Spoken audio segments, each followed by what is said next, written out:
వేంగి చాళుక్యుల శైవం మరింత వివరంగా.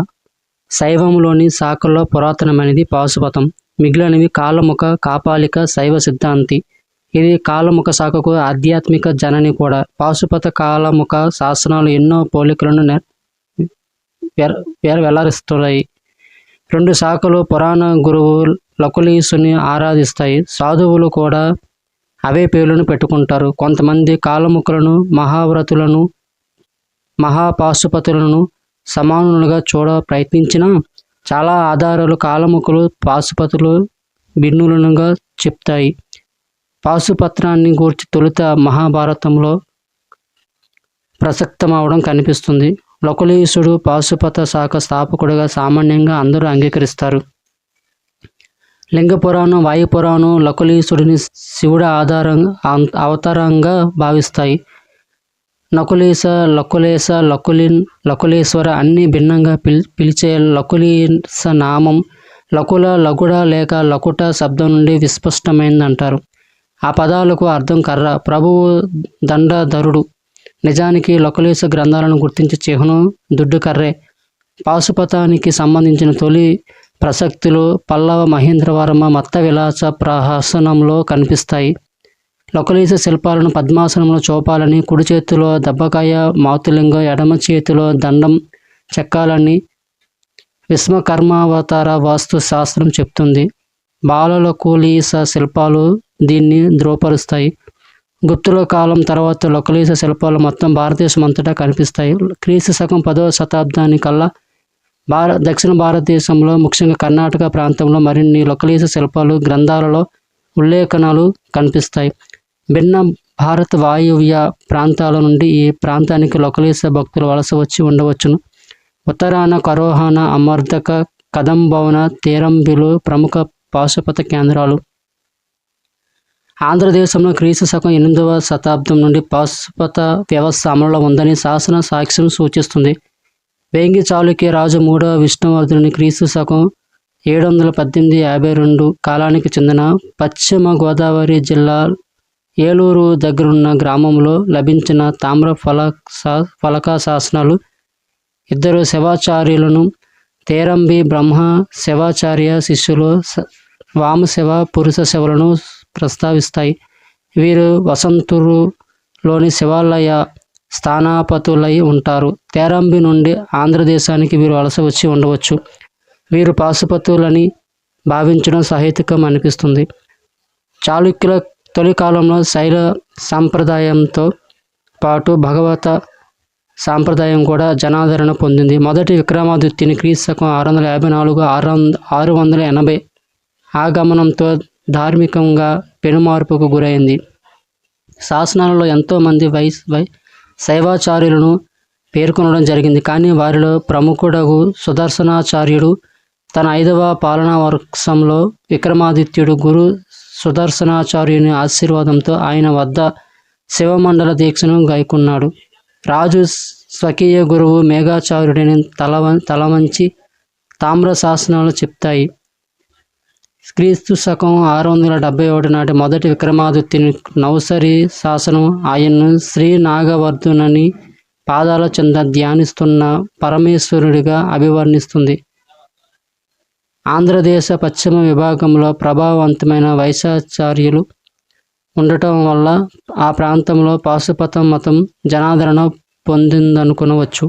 శ్రీశైవ మముని, శ్రీకాంతాచార్య, మచ్చారిప్పో, రామేశ్వరన్ లాంటి ఆచార్యుల పేర్లు అలంపురం ఆలయ కుడ్యాలపై చెక్కబడి ఉన్నాయి అని మొదటి విక్రమాదిత్యుని కాలానికి చెందినవి. లకులీసుని ప్రతిమలు గూడులలో ఉంచడం అలంపురంలో పాశుపతం ప్రబలంగా ఉందని తెలియపరుస్తుంది. అలంపురంలో శివాలయ నిర్మాణంతో పాటుగా పాశుపత మఠం కూడా స్థాపించబడి ఉండవచ్చు. క్రీస్తు శకం 713 నాటి విజయాదిత్యుని శాసనం దేవాలయ ఆవరణాన్ని దోషరహితంగా మఠాధజపతి ఈశాన్యచారుడు నిర్మింపజేశాడని చెప్పటాన్ని బట్టి మనం ఈ నిర్ధారణకి రావచ్చు. నిరంతర రాజ్యప్రాపకం పాశుపత మఠ అభివృద్ధికి, అక్కడి ధార్మిక కళా పెంపుకు కారణమైంది. బ్రహ్మేశ్వర మఠ ఉన్నతాధిపతి అయిన సోమాది భట్టును గూర్చి క్రీస్తు శకం 781 నాటి ఒక శాసనం పేర్కొంటుంది. 10వ శతాబ్దం ప్రారంభానికి చెందిన అలంపూర్ దగ్గరున్న ప్రగతూరు శాసనం లకులీస దేవుడికి కానుకలు సమర్పిస్తున్నట్లు తెలుపుతూ అలా పాశుపత శాఖ జనాదరణ నిరూపిస్తుంది.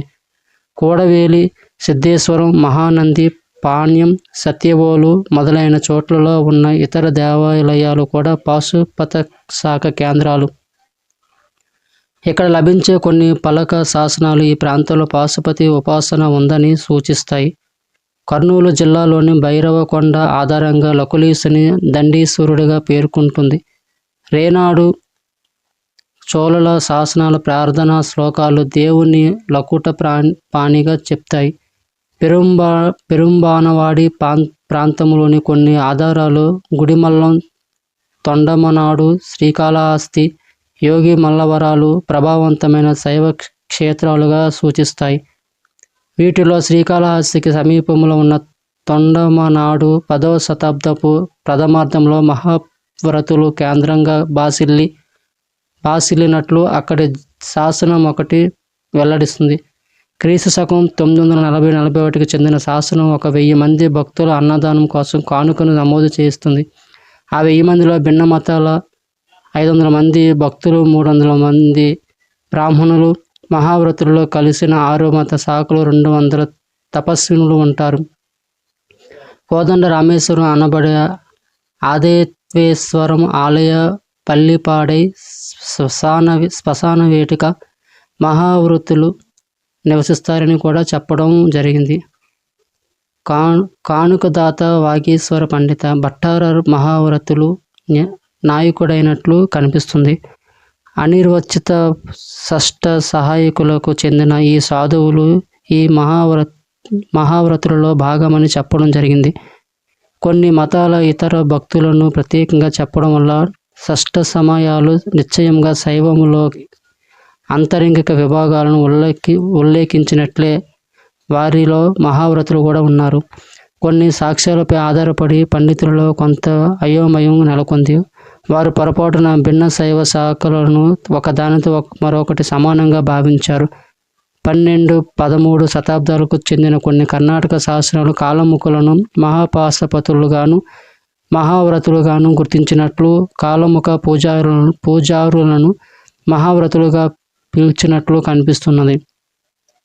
కాలముఖులు పాశుపతులకు సన్నిహితంగా సంబంధం కలిగిన వారు కనుక కాలముఖులను మహాపాశుపతంతో జోడించే అవకాశం ఉంది కానీ కాపాలికులు లేక పాశుపతులు లేక మహావ్రతులతో జోడించే అవకాశం లేదు. మహాపాశుపతులుగా ఈ శాఖలు తమను తాము చెప్పుకోవడాన్ని పరిష్కరించడం కష్టం.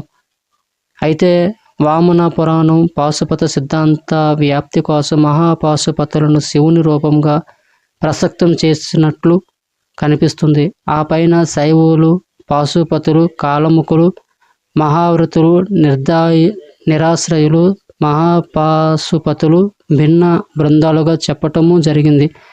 మొదటి పరాంతకుని కాలానికి చెందిన తొండమనాడు శాసనం షష్ఠ సమాలను మహాత్రి, వామభైరవ, పశుపతి, కాలముఖ, కాపాలికులని చెప్పడం జరిగింది. కోదండరామ అనబడే మొదటి ఆదిత్య చోళుని అలమని గుర్తించారు. అతడు తొండైమాన్ అరూరులో మరణించినట్లు తెలుస్తుంది. ఈ ఆలయం మొదటి ఆదిత్యుని అస్థికలపై నిర్మితమైంది. అందువల్ల దాన్ని పల్లిపాడే అని పిలుస్తారు. ఈ సందర్భంగా రామనాథపురం జిల్లా పల్లి మండంలో పల్లిపాడే ఆలయాన్ని సుందరపాండ్య ఈశ్వర అని పిలుస్తారని గుర్తు చేసుకోవాల్సి ఉంటుంది. ఈ ఆలయ శాసనం 10వ శతాబ్దం మధ్య భాగానికి చెందుతుంది. ఇది ఆలయాన్ని నిర్వహించే మహావ్రతుల మఠాన్ని ప్రస్తావిస్తుంది. మహావ్రతుల లాంటి శైవ శాఖల వ్యాప్తి వల్ల బహుశా అస్థికలపై దేవాలయాలు నిర్మించే ఆచారం ఏర్పడి ఉండవచ్చు. కాలముఖులు కర్ణాటక, ఆంధ్ర ప్రాంతంలో కాలముఖ శాఖ చెప్పుకోదగిన ప్రభావాన్ని కలిగి ఉంది. అలీ కాలముఖ ఆలయాలకు, మఠాలకు ఇచ్చిన దానాలను నమోదు చేసిన ఎన్నో శాసనాలు లభ్యమవడం వల్ల నిరూపితమవుతుంది. వాటి ఉనికి 2 భాగాల రూపంలో శక్తి పరిషద్, సింహ పరిషత్లుగా కనిపిస్తుంది. సింహ పరిషత్ విభాగం ఆంధ్రదేశంలోని వివిధ ప్రాంతంలో, ముఖ్యంగా బెజవాడ, అమరావతిలలో జనాదరణ పొందింది. ఇది బాగా గుర్తుంచుకోండి. వేంగి చాళుక్య రాజు 2వ అమ్మరాజు క్రీస్తు శకం 945-970 వేసిన తాడికొండ తామ్రఫలక దాన శాసనం సింహ పరిషత్తును పేర్కొంటుంది. అది విజయవాటి అంటే ఇప్పటి విజయవాడలోని సమస్త భవనాశ్రయ ఆలయంలోని ఉమామహేశ్వర దేవుడికి తాడికొండ మరి 3 గ్రామాలను దానం ఇచ్చినట్లు తెలియజేస్తుంది. 4 గ్రామాల సరిహద్దులను చెప్పిన తర్వాత సింహ పరిషత్తుకు చెందిన కాలముఖ పూజారులను శాసనం ప్రశంసిస్తుంది. పూజారుల ఆధ్యాత్మిక వంశావళిని శాసనం ఇస్తుంది. కనుక కాలముఖల ఆంధ్రదేశ ఆగమనాన్ని మనం నిర్ణయించేటట్లు చేస్తుంది. ఈ పూజారులు బహుశా సంస్థ బాధ్యులై వ్యవహరించిన వారై ఉంటారు. వారిలో మొదటివారు లకుసిపు పశుపతి, చివరివాడు ప్రభువుతరాసి. వీరు దానగ్రహీతులు. ఇతని పూర్వీకుడు విద్వేశ్వరుడు దానాన్ని గ్రహించినట్లు బెజవాడ శాసనం నుండి గ్రహించవచ్చు. ప్రతి తరం కంటే 100 సంవత్సరాల ముందు జీవించి ఉండాలి. దాన్ని విజయాదిత్య నరేంద్ర మృగరాజు కాలంగా మనం భావించవచ్చు. అతడు సమస్త భవనాశ్రయ ఆలయ స్థాపకుడు. అతడు అదే వంశానికి చెందిన 2వ విజయాదిత్యుడే. క్రీస్తు 806-846 మొదటి పశుపతి ఆలయం మొదటి పెద్ద పూజారి అయి ఉండవచ్చు. అలా అతడు మనకు తెలిసిన తొలికాలపు కాలముఖ పూజారులో ఒకడై ఉండవచ్చు. కర్ణాటకలోని కోలారు జిల్లా నంది కొండకు చెందిన కాలముఖ పూజారి ఈశ్వరదేశుని సమకాలికుడై ఉండవచ్చు. కాలముఖులు తమిళనాడులో తర్వాతి కాలంలో కనిపిస్తారు. ఎంతో మంది మునీశ్వరులు శ్రీ లకులీశ్వరునితో ప్రారంభించి భిన్న యుగాలలో ప్రపంచంలో కనిపించారని శాసనం చెప్తుంది. వారు ధర్మ ప్రవక్తులుగా భూమిపై స్వయంగా అవతారం ఎత్తారు. వారు రుద్రుని స్వయం స్వరూపులు. భూమిపై వారు స్వయంభవులు.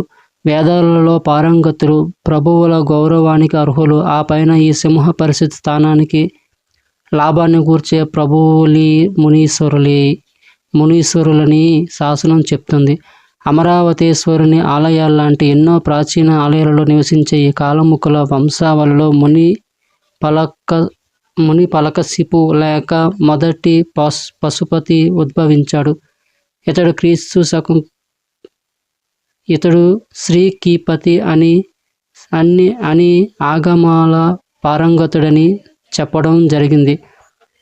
అతడు నీరు, కూరలు, పాలు, పళ్ళు, దుంపల మీదే బతికేవాడు. సింహ పరిషత్ సభ్యులు కాలముఖులని వారు తమ వారసత్వాన్ని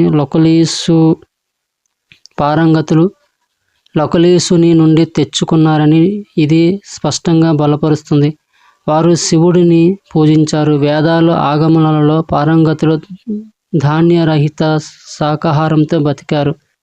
అమరావతిలోని అమరావతీశ్వరుని ఆలయ కాలముఖులకు ప్రసిద్ధి చెందిన కేంద్రం. కాలముఖ మునీశ్వరుడిని పిలిచే సుప్రసిద్ధ గురువు బోంతేయుమణి, శ్రీగిరి, కిరహడ, కటక, ధాన్యకటకం లాంటి ప్రదేశాలను పర్యటించాడని కర్ణాటకలోని ధార్వాడ తాలూకి హింబల్ శాసనం చెప్తుంది. కృష్ణానది తీరం పైన ఆ సమీపాన యాత్రికులకు, పర్యాటకులకు, వర్తకులకు సహజ విశ్రమ స్థానాలను ఇప్పిస్తుంది. తన గురువు 2వ విద్వేశ్వరుని సమక్షంలో 3వ ప్రభువుతరాసి చక్కటి శిలా దేవకులాన్ని 3 అంతస్తుల మఠాన్ని నిర్మించినట్లు చెప్తారు. ఇందుకోసం అతడు రాజు నుండి గ్రామాలను 1000 ఆడమేకలను పొందాడు. రాజు దాత అని, శాసన సృజన కర్మ విద్వేశ్వరుడని, కటక నాయకుడు శాసనాన్ని అమలుపరిచేవాడని చెప్తూ శాసనం పూర్తవుతుంది. 2వ అమ్మరాజు రాజు గురువు విద్వేశ్వరుడని ఇందువల్ల సూచితమవుతుంది. క్రీస్తు శకం 958లో 2వ విద్వేశ్వరుడికి వారసుడుగా ముఖ్య మఠాధికారిగా వచ్చిన 3వ ప్రభూత రాశికి ఉదారంగా దానమివ్వడం ఉచితమని రాజు భావించటంలో సందేహం ఉండకపోవచ్చు. ఈ కాలంలో కాలముకులు గుంటూరు ప్రాంతంలో ఎంతో చురుకుగా ఉన్నారు. 9వ శతాబ్దం నుండి అలంపూర్, పాపనాసి ప్రాంతాలలో కాలముకులు ఎంతో ప్రభావం కలిగి ఉన్నారు. మఠాలను కూడా స్థాపించారు. గొప్ప కాలముఖ కేంద్రమైన శ్రీశైలానికి అలంపురం పశ్చిమ ద్వారం అయింది. పంచరామాలు కాలముఖుల కేంద్రంగా కనిపిస్తున్నాయి. ద్రాక్షారామ ఆలయ స్థానాధిపతి రామేశ్వర పండితుడు కాలముఖుడై ఉండవచ్చు. కాలముఖులకు ముఖలింగం కూడా ముఖ్యమైన కేంద్రం. వారు తమ ఉపాసనత్వం వల్ల, పాండిత్యం వల్ల ఎంతో ప్రజాదరణ పొందారు, గౌరవించబడ్డారు. 10వ శతాబ్దం తర్వాత కాలముఖులను ఆంధ్రప్రదేశంలో ఎంతో పలుకుబడి సంపాదించారు. కాలముఖులు తమ ఆలయాలను, మఠాలను ధ్యాన ఆరాధన ప్రదేశాలుగానే కాక తమ సామాజిక భూమికను విస్తృతపరచడానికి కూడా నిర్మించారు. ఆ పైన వారి పట్టణ ఆధారిత కేంద్రాలు కూడా గ్రామ ప్రాంతాలకు వ్యాపించాయి.